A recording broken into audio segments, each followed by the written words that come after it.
Colombia का एक खतरनाक जंगल जहां पर 2 शिकारी गण वगैरह लेकर शिकार पर निकले थे। उनमें एक शिकारी काफी डरा हुआ था, क्योंकि अब से पहले वो यहां आने वाले टूरिस्टों को लूटने का काम करता था, मगर करोड़पति बनने के लालच में आकर वो अपने दोस्त के साथ यहां फंस जाता है। दरअसल ये लोग यहां पर सांपों का शिकार करने आए थे, जिनके स्किन की कीमत ब्लैक मार्केट में करोड़ों में है। मगर वो डरा हुआ शिकारी अपने हाथ खड़े कर लेता है कि ये काम मुझसे नहीं होगा। अपना वो टूरिस्टों को लूटने वाला काम ही अच्छा चल रहा था।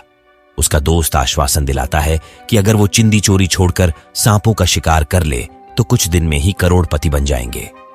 लेकिन करोड़पति बनने का इनका ये सपना डरावने ख्वाब में बदल जाता है। क्या होता है इनके साथ जानेंगे आगे की कहानी में। इस घटना के कुछ दिनों बाद एक कपल यहां घूमने आते हैं। उनका एक दूसरे के साथ ये आखिरी ट्रिप था, क्योंकि इसके बाद वो दोनों अलग होने वाले थे। दोनों में कुछ खास बनती नहीं थी, पर जॉश अभी भी उम्मीद लगाए बैठा था कि शायद इस ट्रिप पर कुछ ऐसा मैजिक हो जाए जिससे कि वो दोनों फिर से एक हो जाए। इससे ये साफ पता चलता है कि सोफिया उससे पीछा छुड़ाना चाहती थी, लेकिन जॉश अभी भी अपनी वाइफ से बहुत प्यार करता था। थोड़ी देर बाद ये लोग अपने होटल पहुंचते हैं, जहां पर उनके कॉलेज का फ्रेंड मार्कस उनका इंतजार कर रहा था। मार्कस उनसे मिलकर आज रात डिनर साथ करने का वादा करके वापस अपने काम पर लौट जाता है, जबकि ये दोनों अपने लिए अलग अलग कमरा बुक करने चले जाते हैं। पर यहां एक ही कमरा खाली था, इसलिए सोफिया को जॉश के साथ कमरा शेयर करना पड़ता है। जॉश कहता है, कोई बात नहीं, तुम बेड पर सो जाना, मैं सोफे पे एडजस्ट कर लूंगा। पर सोफी इस बात से गुस्सा हो जाती है और कहती है कि तुम्हें इतना अच्छा बनने की जरूरत नहीं है। और इतनी सी बात को लेकर दोनों में एक बार फिर बहस शुरू हो जाती है। शाम को मार्कस वादे के मुताबिक इनसे डिनर पर मिलता है, जहां पर ये लोग अपने कॉलेज के दिनों की बातें वगैरह करके एक दूसरे से मजे ले रहे थे। इसी दरमियान मार्कस इनको यहां की एक चियोची नाम की जगह के बारे में बताता है, जिसकी चोटी पर एक बहुत विशाल झरना था। जॉश वहां पर जाने के लिए रेडी हो जाता है और कहता है कि सोफी तो ऊंचाई पर पैदल चढ़ नहीं पाएंगी, इसलिए हम दोनों अकेले ही जाएंगे। इस पर सोफी गुस्सा हो जाती है और कहती है कि तुम कौन होते हो ये डिसाइड करने वाले कि मैं कहां जाऊंगी कहां नहीं जाऊंगी, और उठकर यहां से चली जाती है। जिसे देख मार्कस यकीन नहीं कर पा रहा होता कि इनके रिलेशन इतने खराब हो चुके हैं। जॉश बताता है कि बात काफी आगे बढ़ गई है, हम दोनों इस ट्रिप के बाद डिवोर्स लेने वाले हैं। कुछ देर तक बातें करने के बाद जॉश कमरे में जाता है, जहां पर सोफी बेड पर अकेली सो रही थी। जॉश भी उसके साथ सोने का मन बनाता है, पर हिम्मत नहीं होती, इसीलिए सोफे पर ही सो जाता है। अगली सुबह ये लोग चियोची जाने के लिए रेडी होते हैं, लेकिन मार्कस कुछ काम के सिलसिले में फंस गया था, इसलिए इनको अकेले ही जाना पड़ता है।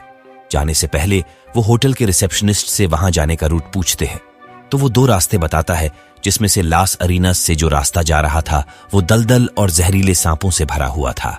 इसलिए वो उनको उस रास्ते पर जाने से सख्त मना करता है और पहले वाले रास्ते से जाने का सलाह देता है। अगले ही पल वो अपने एक आदमी को इशारा करता है कि माल रेडी है। ये वही बंदा रहता है जो कि चियाची के जंगलों में शिकार कर रहा था। वो इनका पीछा करने लगता है। अब ये दोनों अपनी गाड़ी लेकर निकल जाते हैं और जल्द ही वहां पहुंचते हैं जहां से उनको पैदल चलना था। कुछ देर तक चलने के बाद अब झरना इनसे कुछ ही दूरी पर था। तभी मौसम खराब होने लगता है। जॉश को पता था कि अगर वो यहाँ बारिश में फंस गए तो होटल लौटना मुश्किल हो जाएगा। हालांकि सोफी यहाँ तक आकर वापस लौटना नहीं चाहती थी, पर जॉश की बात मानकर उसे भी वापस लौटना पड़ता है। और जब ये दोनों अपनी गाड़ी के पास पहुंचते हैं तो देखते हैं कि एक बंदा उनकी गाड़ी चुराने की कोशिश कर रहा है। ये वही बंदा था जिसे होटल के रिसेप्शनिस्ट ने इन्हें लूटने के लिए भेजा था। ये लोग डर कर छिप जाते हैं। सोफिया जॉश को वहां से जाने से रोकती है, लेकिन उसे तो हीरो बनना था, इसीलिए वो चौड़ में होकर उसे रोकने जाता है, पर लेने के देने पड़ जाते हैं। वो आदमी डरकर भागने के बजाय उल्टा जॉश पर गन पॉइंट करके उसके पैसे वगैरह लूटने लगता है। उसे बचाने के लिए सोफी भी अपनी बैग दे देती है। तभी जॉश मौका देखकर उस पर एक लकड़ी से प्रहार करता है, जिससे बौखलाकर वो इन पर गन फायर कर मारने के लिए दौड़ा लेता है। किसी तरह बचते बचाते ये दोनों लास अरीनास के बॉर्डर पर पहुंच जाते हैं, जहां से आगे जाना बहुत खतरनाक था। ये वही एरिया था जहां पर होटल के रिसेप्शनिस्ट ने उनको जाने से मना किया था, पर वो आदमी इनके जान के पीछे पड़ चुका था, इसलिए इनको उस एरिया में भागना पड़ता है। भागते भागते ये दोनों एक दूसरे से बिछड़ जाते हैं। तभी सोफिया एक पेड़ की टहनी से टकरा जाती है, जिससे उसका सर चकराने लगता है और वो गिरकर एक दलदल में फंस जाती है। वहां से निकलने के लिए वो भरपूर कोशिश करती है, पर कोई फायदा नहीं होता। इसी बीच जॉश उसे ढूंढते हुए आ जाता है और उसे दलदल में फंसे देख एक लकड़ी के सहारे बाहर निकालने की कोशिश करता है, लेकिन लकड़ी टूट जाती है, जिससे इरिटेट होकर वो छटपटाने लगती है। जॉश चिल्लाता है कि अगर वो ज्यादा हिलेगी तो अंदर धंस जाएगी, लेकिन पैनिक होने की वजह से वो उस पर ध्यान नहीं देती और देखते ही देखते उसका पूरा शरीर अंदर धंसता चला जाता है, जिस वजह से जॉश को उसे बचाने के लिए दलदल में कूदना पड़ता है। वो उसे बचा तो लेता है, लेकिन अब वो दोनों इस सुनसान जंगल के बीच इस दलदल में फंस चुके हैं, जहां से बाहर निकलना लगभग नामुमकिन था। दूसरी ओर मार्कस काम से फ्री होकर जॉश के होटल पहुंचता है, जहां पर उसे एक वॉइस मैसेज मिलता है कि वो लोग चियाची के लिए निकल चुके हैं, उन्हें काफी लेट हो सकता है, इसलिए अब वो अगले दिन मिलेंगे। पर उसे कहां पता था कि वो दोनों मुसीबत में हैं। यहीं पर सोफिया एक सांप का अंडा देखती है। उसे लगता है कि वहां पर जमीन हार्ड होगा, इसीलिए वहां तक पहुंचने के लिए जॉश को उसे ऊपर की तरफ पुश करने के लिए कहती है। पर जॉश जैसे ही उसे पुश करता है, अंदर धंसने लगता है। उसने यहां आते समय गाइड बुक में पढ़ा था कि अगर कोई ऐसी सिचुएशन में फंस जाए तो ज्यादा हिलना डुलना नहीं चाहिए और किसी तरह रस्सी का जुगाड़ कर किसी पेड़ वगैरह में फंसाकर बाहर निकलने की कोशिश करना चाहिए। लेकिन इनके पास तो इनका बैग पैक भी नहीं था। तभी सोफी को नीचे कुछ होने का आभास होता है। जब वो चेक करते हैं तो उन्हें वहां एक बॉडी मिलती है, जिसे देख सोफी डर जाती है। ये वही डरे हुए शिकारी की बॉडी थी जो करोड़पति बनने की लालच में अपनी जान गंवा बैठा था। वो उससे उसका बैग लेकर दोबारा अंदर धंसा देते हैं। उसके बैग से इनको एक लाइटर, दूरबीन, चाकू और एक शॉटगन मिलता है, जिसके अंदर अभी भी 2 गोलियां बची थीं, जो आगे चलकर इनके काम आने वाली थी। तभी जॉश को आइडिया आता है कि वो बैग को काटकर रस्सी बना सकते हैं, जिसके बाद ये लोग रस्सी बनाने लगते हैं। दूसरी ओर मार्कस लॉबी में बैठकर कुछ वर्क कर रहा था। तभी वो सोफी का बैग उस लुटेरे के पास देखता है और तुरंत उसके पास जाकर पूछता है कि तुम्हें ये बैग कहां से मिला? ये बैग मेरे फ्रेंड का है। पर वो बैग लेकर भागने लगता है, जिस वजह से दोनों के बीच हाथापाई हो जाती है। तब तक होटल वाले पुलिस को फोन कर देते हैं और पुलिस आते ही दोनों को उठा ले जाती है। इधर इनका रस्सी बनकर तैयार हो गया था।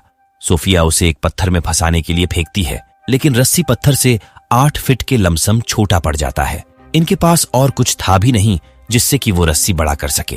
तभी जॉश कहता है कि वो अपना जैकेट काटकर रस्सी बड़ा तो कर सकता है, पर तब भी रस्सी 4 फीट तक छोटी पड़ेगी। ये सुन सोफी भी अपनी जैकेट निकालने लगती है, लेकिन जॉश उसे जैकेट निकालने नहीं देता क्योंकि वो ठंड से मर सकती थी। अब सोफी को धीरे धीरे एहसास होने लगा था कि जॉश उसकी कितना केयर करता है। तभी उनके ऊपर से एक हेलीकॉप्टर गुजरती है, जिसे देख वो चिल्लाना शुरू करते हैं। हेलीकॉप्टर में बैठे लोग उन्हें सुन ले ये पॉसिबल नहीं था और एक बार फिर विफल होकर दोनों की आंखों से आंसू छूट जाते हैं, क्योंकि उनके पीछे 2 बच्चे भी थे जो उनके बिना कैसे रहेंगे, ये सोच सोच कर दोनों और परेशान हो रहे थे। तभी सोफिया के गर्दन पर चींटियां काटने लगती है, जो कि उसके बर्दाश्त के बाहर था।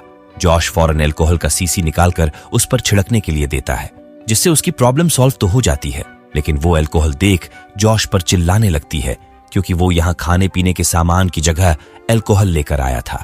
जॉश कहता है कि डिवोर्स के फैसले से मैं तनाव में रहने लगा हूँ। मुझे समझ नहीं आ रहा कि तुम्हारे बिना मैं कैसे रह पाऊंगा। बच्चे किसके साथ रहेंगे? ये जान सोफी भी रोने लगती है। उसे एहसास होता है कि वो कितनी बड़ी भूल करने जा रही थी और अब वो दोनों एक दूसरे का हाथ थाम कर डिसाइड करते हैं कि वो कभी भी अलग नहीं होंगे। इसी बीच वो सांप जिसका यहाँ अंडा पड़ा था, वो आकर जॉश को काट लेता है। सोफी उसे शूट करती है, लेकिन वो बच निकलता है, जिसके बाद वो जॉश के हाथ को कस के बांधकर उसे शांत रहने को कहती है ताकि जहर का असर धीमा हो सके। दूसरी तरफ मार्कस जेल में उस लुटेरे के साथ बंद था। वो उसको लालच देकर सोफी और जॉश कहां पर है पूछता है। लुटेरा बताता है कि वो उन्हें चियाची के जंगलों में भटकते हुए देखा था। वो जगह बहुत खतरनाक है, अब तक तो उनका काम भी तमाम हो गया होगा। ये सुन मार्कस तुरंत गार्ड को बताता है कि उनके दोस्तों की जान खतरे में है, पर वो गार्ड सुनकर चुप हो जाता है।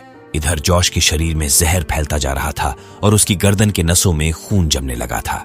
सोफिया एक डॉक्टर थी, उसे पता था कि अगर खून का प्रवाह मस्तिष्क तक जाने में बाधा आएगी तो उसे दौरा पड़ना शुरू हो जाएगा।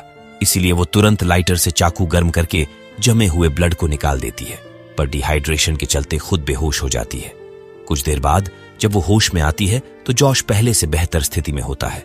तभी उसे ख्याल आता है कि वो सांप 8 फीट लंबा था। अगर वो उसको मारकर रस्सी से जोड़ दे तो काम बन सकता है। जिसके बाद वो दूरबीन से सांप को ढूंढकर उसे गुस्सा दिलाने के लिए उसके तरफ सामान फेंकना शुरू करती है, जिससे वो सांप बौखलाकर इनकी तरफ चल देता है। करीब आते ही सोफिया उसे शूट करती है, लेकिन निशाना चुक जाता है और अगले ही पल वो उसे जकड़ लेता है। तभी जॉश चाकू उसके आर पार कर देता है। सोफी तुरंत उसे रस्सी में बांधकर पत्थर की तरफ फेंकना शुरू करती है। 2-3 बार कोशिश करने के बाद रस्सी पत्थर में फंस जाता है, जिसके सहारे वो बाहर निकल जाती है। पर अब उसे जॉश को भी बाहर निकालना है, लेकिन उसके हाथ पांव जकड़ चुके थे। वो कहता है कि मैं मूव नहीं कर पा रहा, तुम्हें यहां से अकेले ही जाना होगा। अब सोफी मदद बुलाने के लिए लड़खड़ाते हुए जंगल से बाहर की तरफ चल देती है, पर उसे चक्कर आ रहे थे और जगह जगह दलदल मौजूद था। ऐसे में इस जगह से निकलना बहुत मुश्किल था। एक जगह तो दोबारा दलदल में गिरने से बचती है और गिरते पड़ते किसी तरह जंगल से बाहर निकल जाती है, पर उसे नहीं लग रहा था कि वो बच पाएगी। तभी सामने से लाइट नजर आता है। दरअसल मार्कस बचाव दल के साथ यहाँ आ चुका था। ये लोग सोफी के साथ साथ मार्कस को भी बचा लेते हैं और ये कहानी यहीं पर समाप्त हो जाती है।